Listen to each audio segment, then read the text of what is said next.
We'll update you now on some other stories moving this morning. Power outages in Merafong Municipality's Ward 12 have reportedly had a deadly impact on those that depend on health machines powered by electricity. Community activists say the area's had no power for weeks. The residents are also accusing the local council of unjustified electricity bills. Ziniko Mhlaba in Khutsong for you this morning. Ziniko, good morning to you. What are residents saying there? A very good morning, Stephen. Well, they are saying that they have been without power for almost a month, and this is due to a transformer that had internal technical problems a few weeks ago, and they had been promised that that transformer would be fixed, and at least by the 3rd of July, they will be having, a temporary solution to this problem. However, according to the residents, that has not been the case.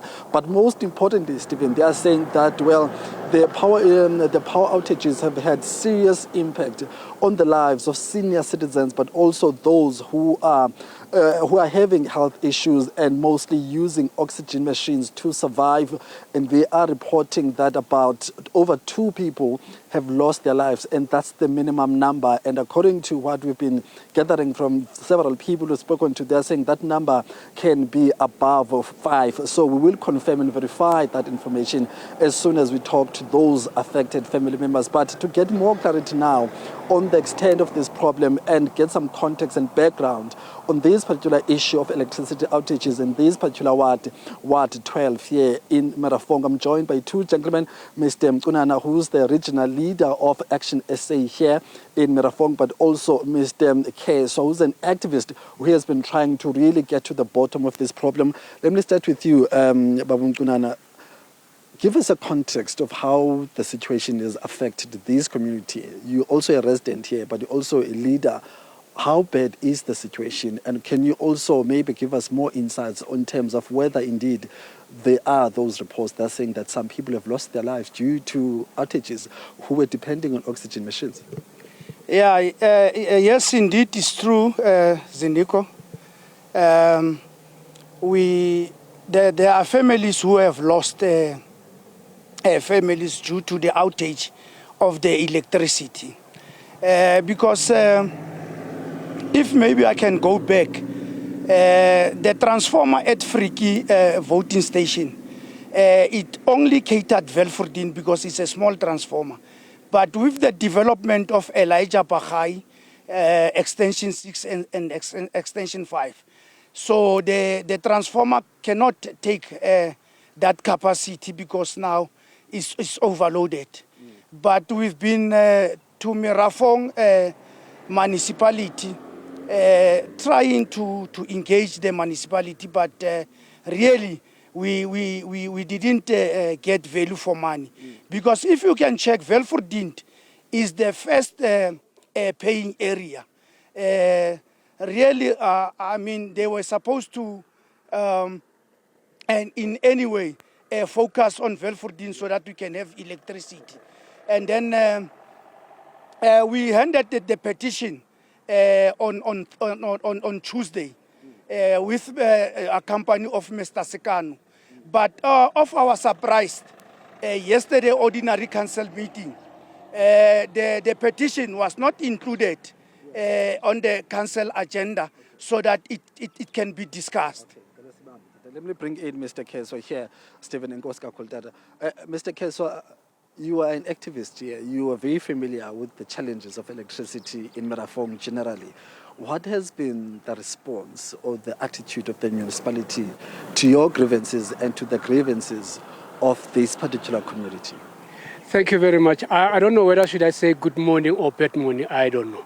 But let me speak in my own language. You may allow me to do. No problem, sir. This land in a history. It started long time ago, 2012, before other sections of Ward 12 was built. Okay. And then we raised this with the municipality with a non-response or acknowledgement. And then bill, and then we went as far as the MMC. From MMC went to legislature to raise these issues. Even the petition, we raised petition with the legislatures, and then we didn't get, a response from 2012. And then until bathini tata ngomzuzwana nje bathini ngale transformer bathini i-transformer, ne? They said i-transformer is easily transformer, and then transformer elethiwe lana, it's an old transformer.